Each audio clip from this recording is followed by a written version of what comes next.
आमची मुंबईमध्ये सत्ता येणार आणि सत्ता आल्यानंतर अध्यक्ष महोदय, मोदी साहेब, आम्ही इथून बांगलादेशाला काढणार, ये जलवा है मेरा, मैं आऊंगा। आमची मुंबईमध्ये सत्ता येणार आणि सत्ता आल्यानंतर अध्यक्ष महोदय, मोदी साहेब, आम्ही इथून बांगलादेशाला काढणार, ये जलवा है मेरा, मैं आऊंगा। की तुम्ही परत त्यांच्यासारखं बोलणार का? मी बोललो कदाचित नसेनचा प्रॉब्लेम होईल, पण प्रयत्न करूया, कारण ते आवाज सगळीकडे घुमणार आहे तुमच्या व्हॉट्सअपवर। एकच विषय घेतात कुठे गेलो की, आमची मुंबईमध्ये सत्ता येणार आणि सत्ता आल्यानंतर अध्यक्ष महोदय, मोदी साहेब, आम्ही इथून बांगलादेशाला काढणार, ये जलवा है मेरा, मैं आऊंगा।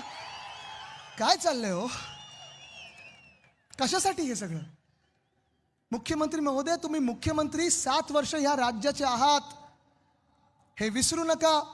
तुम्ही या महाराष्ट्राचे गृहमंत्री, गेल्या 12 वर्षामधून 10 वर्ष तुमच्याच हातात गृह खातं राहिलेलं आहे। हे कर्तव्य बांगलादेशांना ओळखणं आणि काढण्याचं हे 10 वर्ष तुमच्या हातात होतं। ही जिम्मेदारी, ही जबाबदारी ही तुमच्या हातात होती। जर तुम्ही तिथे चुकला असाल तर सरळ सरळ येऊन सांगा, आम्ही चुकलो, अजूनही आम्हाला बांगलादेशी सापडलेले नाहीत आणि ही निवडणूक त्याच्याबद्दल नाहीच आहे।